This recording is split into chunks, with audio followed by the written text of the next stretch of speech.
Na parkirišču pri Bistriškem gradu je preteklo soboto potekalo tradicionalno martinovanje. Na stojnicah so se predstavili vinogradniki in gostinci, ki so ponujali raznovrstna vina in kulinarične dobrote. Z njimi smo tudi spregovorili nekaj besed o dogodku. Ali se redno udeležujete martinovanja v Slovenski Bistrici kot ponudnik? Ja, redno. Mislim, da je že letošnje martinovanje 10. po vrsti, jubilejno. Na martinovanju smo od vsega začetka, tako da ja, skozi smo tukaj prisotni. Ja, to se pa vedno.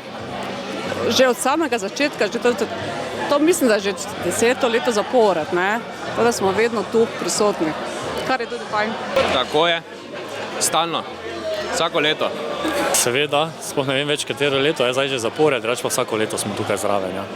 Kako so se v bistvu letošnji nalivi odrazili na vaši letini in kakšen je bil njihov vpliv na kakovost vaših vin? V bistvu na koncu se je vse srečno izteklo, bila je potem lepa jesen, grozdje je bilo ravno prav, tako da vina je kar dobro količinski letnik, kakovost tako, da smo vsi zadovoljni, mi, ki pridelujemo in vsi, ki tukaj danes v kozarčku uživajo. Ne glede na te vremenske razmere, ampak smo še za letošnji pridelek zadovoljni. Ja, je vplivalo, ker pač mi imamo vinograde na Ritoznoju, na strmih legah, pobočjih in težava je pač v tem, da po dežju smo rabili kar nekaj časa, 2-3 dni, saj da se malo sušilo, da smo lahko šli v vinograd. Druga težava je, ker imamo ekološko vinogradništvo, naša škropiva niso tako nevarna, niso tako močna, če lahko tako rečem, ne, in smo mogli kar ponavljati. Dostikrat se je tudi naredilo to, da smo pač prišli domov, končali, se vlil dež in smo mogli pač žal ponoviti, tako da je vplivalo malo na kakovost grozdja, ne, ampak ne bom rekel v veliki meri, ampak saj tam do 20% pa nam je vseeno potem bolezen pobrala, ne.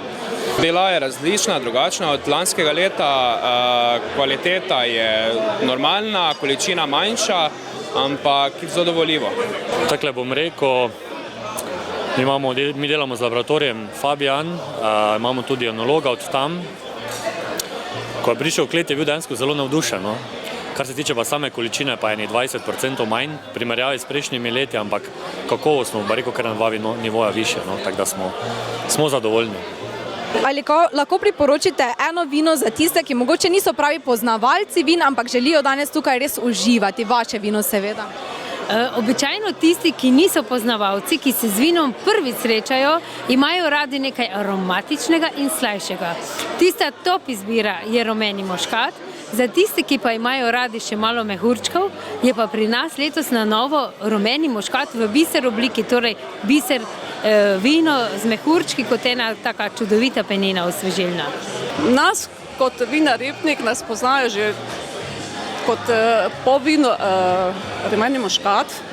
Tam mislim, da je presega dobro, kako je vrhunsko vino.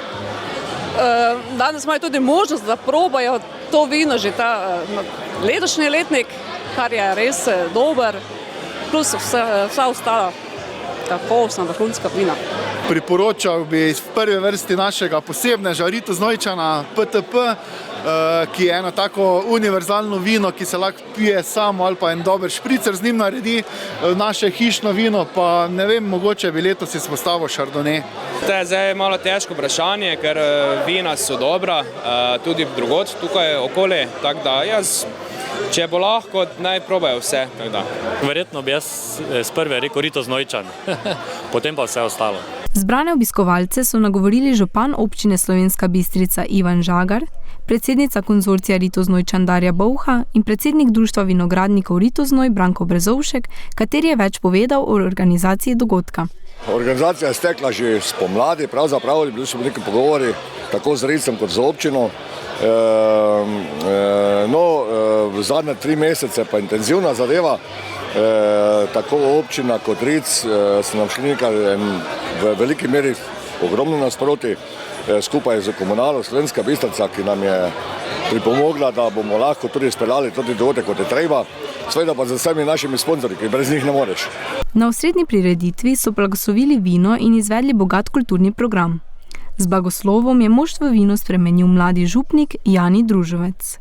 Druženje so popestrili Vaberški fantje in Frajheimska godba.